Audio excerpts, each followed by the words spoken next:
మాజీ మంత్రి హరీష్ రావు ఇవాళ తెలంగాణ భవన్లో పవర్ పాయింట్ ప్రజెంటేషన్ ఇవ్వనున్నారు.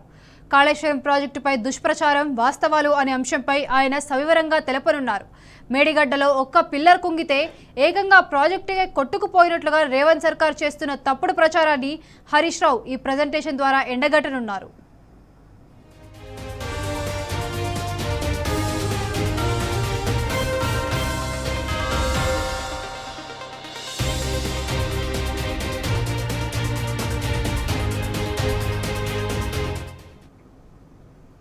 ఇక ఇదే అంశంపై మరింత సమాచారం మా ప్రతినిధి కిరణ్ అందిస్తారు. కిరణ్, చెప్పండి, ఈ ప్రాజెక్టు గురించి ఏ అంశాలను ఇంక్లూడ్ చేయనున్నారు ఈరోజు? ఖచ్చితంగా మరి కాసేపట్లో ఇది మాజీ మంత్రి హరీష్ రావు ఏదైతే మీడియా ముఖంగా కావచ్చు రాష్ట్ర ప్రజలకు కాళేశ్వరం ప్రాజెక్టుకు సంబంధించినటువంటి దానిపైన వాస్తవాలను కూడా తెలియజేసేందుకు పెద్ద ఎత్తున ఇటు పవర్ ప్లాంట్ ప్రజెంటేషన్ కూడా ఇవ్వబోతా ఉన్నారు. ఇందుకు సంబంధించినటువంటి అంశంలో కూడా కాళేశ్వరం ప్రాజెక్టును ఒక విఫల ప్రాజెక్టుగా చూపెట్టేటువంటి ప్రయత్నం కాంగ్రెస్ ప్రభుత్వం చేస్తుంది.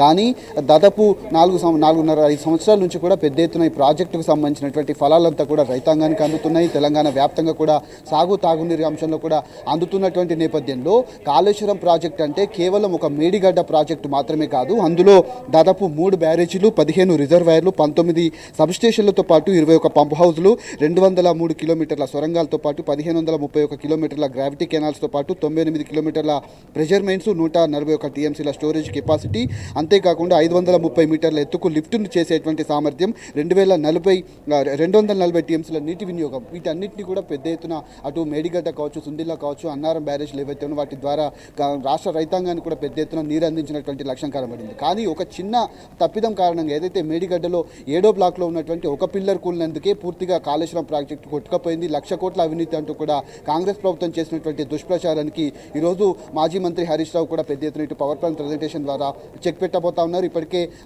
ఏదైతే కొంతమందిని కూడా కాళేశ్వరం కమిషన్ విచారించినటువంటి నేపథ్యంలో ఏదైతే సోమవారం రోజున మాజీ మంత్రి హరీష్ రావు కూడా ఇటు కాళేశ్వరం కమిషన్ ముందు కూడా హాజరు కాబోతున్నారు. ఈ పవర్ ప్లాంట్ ప్రజెంటేషన్కి సంబంధించి కావచ్చు, కాళేశ్వరం ప్రాజెక్టుకు సంబంధించి మనతో మాట్లాడడానికి బీఆర్ఎస్ సీనియర్ నాయకులు దేవిప్రసాద్ గారు మనతో పట్టినారు. ఏంటి సార్ ఈ కాళేశ్వరం ప్రాజెక్టును ఎందుకు కాంగ్రెస్ ప్రభుత్వం ఇట్లా విఫల ప్రాజెక్టుగా చూపెట్టబోతుంది? ఎందుకంటే గ్రౌండ్ లెవెల్ వాటర్ అంతా కూడా పెరిగిందనేది మాత్రం ఖచ్చితంగా వాస్తవాలే. కాళేశ్వరం ప్రాజెక్టు ద్వారా ప్రతి జిల్లాకు కూడా ఫలాలు అందినటువంటి పరిస్థితి కనబడుతుంది కదా, దీని మీద మీరు ఏం చెప్తారు? ఈ పవర్ ప్లాంట్ ప్రజెంటేషన్ ఎలా ఉండబోతుందని మీరు కోరుకుంటున్నారు సార్? తెలంగాణ ప్రాణధార, జీవధార కాళేశ్వరం అనేటువంటి విషయాన్ని కేసీఆర్ గారు తన టెన్యూర్లో అంటే తెలంగాణ రాష్ట్ర సాధన కోసం జరిగినటువంటి ఉద్యమంలో నీళ్లు అనేటువంటివి ఒక ప్రధానం, సాగునీటి కోసం తనలాడి తెలంగాణ రాష్ట్ర ఉద్యమం వరకు వచ్చినటువంటి నేపథ్యాన్ని చూసాం.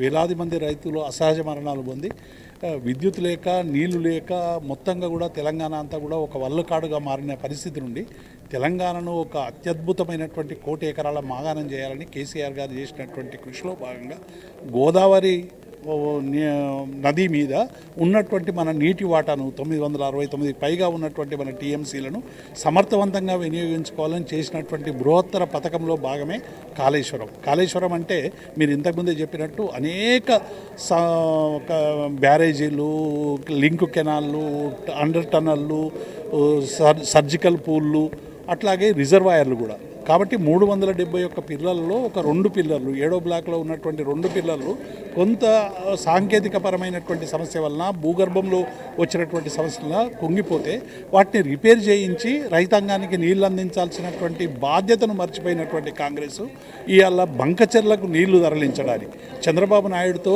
ఇవాళ చేసుకున్నటువంటి అంతర్గత ఒప్పందాల వల్ల ఇవాళ మొత్తంగా కూడా నీటిని తరలించేటువంటి కుట్ర చేస్తూ ఉన్నారు. కాబట్టి ఈ కుట్రను ఛేదించేటువంటి విధంగా ఇవాళ హరీష్ రావు గారు, మా కేటీఆర్ గారు కూడా వస్తూ ఉన్నారు ఈ పవర్ ప్రజెంటేషన్కు. మొత్తంగా కూడా కాళేశ్వరం అనేటువంటిది ఎట్లా వరప్రదాయిని, కాళేశ్వరం నిర్మించడానికి అవసరమైనటువంటి ఒక భగీరథ ప్రయత్నం ఎట్లా జరిగింది. మేడిగడ్డ నిన్న ఈటల రాజేందర్ గారు కూడా కమిషన్ దగ్గరికి పోయినప్పుడు వాళ్ళు చాలా స్పష్టంగా చెప్పారు, క్యాబినెట్ నిర్మాణం వల్ల, సాంకేతికపరమైనటువంటి ఎక్స్పర్ట్స్ వల్ల, అందరి రిపోర్ట్ల ఆధారంగా మేము తుమ్మిడిహట్ట నుంచి మేడిగడ్డకు తరలించడం అనేటువంటి విషయాన్ని చాలా స్పష్టంగా ఈటల రాజేందర్ గారు చెప్పిండ్రు.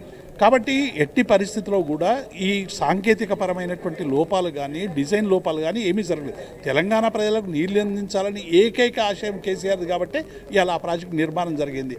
మీరు ఎంత భూమి ఎంత పంట పండిందో కూడా తెలంగాణ ప్రజలకు తెలుసు. మొత్తం చెరువులన్నీ నిన్న గంధమల్ల రిజర్వాయర్ పోయిండు కదా, గంధమల్ల రిజర్వాయర్కి నీళ్ళు ఎక్కడివి రేవంత్ రెడ్డి నేను చెప్పాల్సినటువంటి బాధ్యత ఉంది. గంధమల్ల రిజర్వాయర్ అనేటువంటిది కాళేశ్వరంలో ఒక భాగం. కాబట్టి మీరు ఇప్పుడు కాళేశ్వరం ఏమో పనిచేయదని ఒక వైపు చెప్తా ఉన్నారు, మరొక వైపు ఏమో గంధమల్ల రిజర్వాయర్కు నిధులు మంజూరు చేస్తామని చెప్తున్నారు, మరొక వైపు ఏమో బంగచర్లకు తరలించకపోవడానికి ఆంధ్ర నాయకులతో కలిసి కుట్రలు బంతా ఉన్నారు.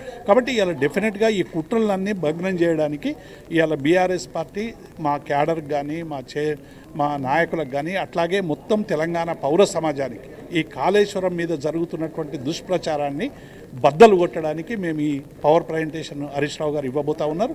డెఫినెట్గా ఇలా కాళేశ్వరం రిపేర్ చేసి లక్షలాది మందికి నీళ్ళు ఇస్తే ఎక్కడ రైతుల గుండెల్లో కేసీఆర్ నిలిచిపోతాడో అనేటువంటి ఒక భయంతో మీరు ఒక మాట చెప్పారు. అందులో ఏదైతే ఈ ప్రాజెక్టుకు సంబంధించి కావచ్చు 17-18 నెలలు గడుస్తుంది కాంగ్రెస్ ప్రభుత్వం వచ్చి, ఇప్పటి వరకు ఒక ఇటుక పెట్టి ఏదైనా ప్రాజెక్టు కట్టాలన్న ఆలోచన కానీ లేదంటే ఆ ప్రాజెక్టుకు సంబంధించినటువంటి డిపిఆర్లు కానీ కేంద్రాన్ని కోరేటువంటి అవకాశం కానీ ఏ మాత్రం కూడా ఇప్పటివరకు చేపట్టలేదు. కాంగ్రెస్ ప్రభుత్వ తీరును మీరు ఎట్లా చూస్తారు సార్? కాంగ్రెస్ ప్రభుత్వం తీరు మొత్తం రైతుల మీద కన్నెర్ర చేసే విధంగా కనబడతా ఉంది. షాడిజం పద్ధతిలో ఇలా మా రాజకీయ పరంగా మా మీద ఉన్నటువంటి కోపంతో ఇలా కోట్లాది రైతుల మీద నీళ్ళు ఇవ్వకుండా వేధించేటువంటి ప్రయత్నం చేస్తూ ఉంది. కాళేశ్వరం నిర్మాణం కూడా 80,000 కోట్ల రూపాయలన్నీ కూడా ప్రజాధనంతో అయినటువంటి డబ్బులు. ఇప్పుడు కనీసం ఆ మేడిగడ్డను రిపేర్ చేసి నీళ్ళు అందించి తెలంగాణ రైతాంగానికి ఇస్తే ఈ ప్రభుత్వం పనిచేసిందని అనుకోవచ్చు. కానీ కాంగ్రెస్ పార్టీ పూర్తిగా ఇవాళ ప్రజల పట్ల ఒక శత్రువులాగా వ్యవహరిస్తూ ఉన్నది, రైతాంగం పట్ల ఒక శత్రువులాగా వ్యవహరిస్తున్నది. ఇప్పటికైనా కాంగ్రెస్ ప్రభుత్వం వెంటనే వాటికి సంబంధించిన రిపేర్ చేయాలి. ఎన్డీఎస్ఏ రిపోర్ట్ కూడా వచ్చింది. రిపేర్ చేసి నీళ్ళు అందించి అందులో సాంకేతికపరమైన లోపాలున్నా డిజైన్ లోపాలున్నా లేకుంటే ఏదైనా క్వాలిటీ కంట్రోల్లో ఏమైనా సమస్యలున్నా డెఫినెట్గా చర్యలు తీసుకోండి. మేము చర్యలకు అడ్డు కాదు. మా కేసీఆర్ గారు హరీష్ రావు గారు హాజరవుతారు, రేపు చెప్తారు కాళేశ్వరం కమిషన్ ముందు కూడా. దానికంటే ముందు ప్రజాక్షేత్రంలోకి, ఎందుకంటే ప్రజల్లో ఒక విషం నింపేటువంటి ప్రయత్నం చేస్తున్నటువంటి రేవంత్ రెడ్డికి సరైనటువంటి జవాబు చెప్పే విధంగా ఈ ప్రజెంటేషన్ ఉండబోతుంది. రాష్ట్రం అంటేనే తెలంగాణ సిద్ధించిందే నీళ్లు నిధులు నియామకాలు. నీళ్లకు సంబంధించినటువంటి అంశాల్లో దేశంలోని ఏ రాష్ట్రం కూడా ఇంత తక్కువ టైంలో కావచ్చు, ఇంత షార్ట్ టైంలో కూడా పూర్తి స్థాయిలో 3 సంవత్సరాల్లో కాళేశ్వరం ప్రాజెక్టును పూర్తి చేసినటువంటి ఘనత కావచ్చు, ఆయా రాష్ట్రాలకు సంబంధించినటువంటి ప్రాజెక్టులు ఎక్కడ కూడా పూర్తి చేయలేదు.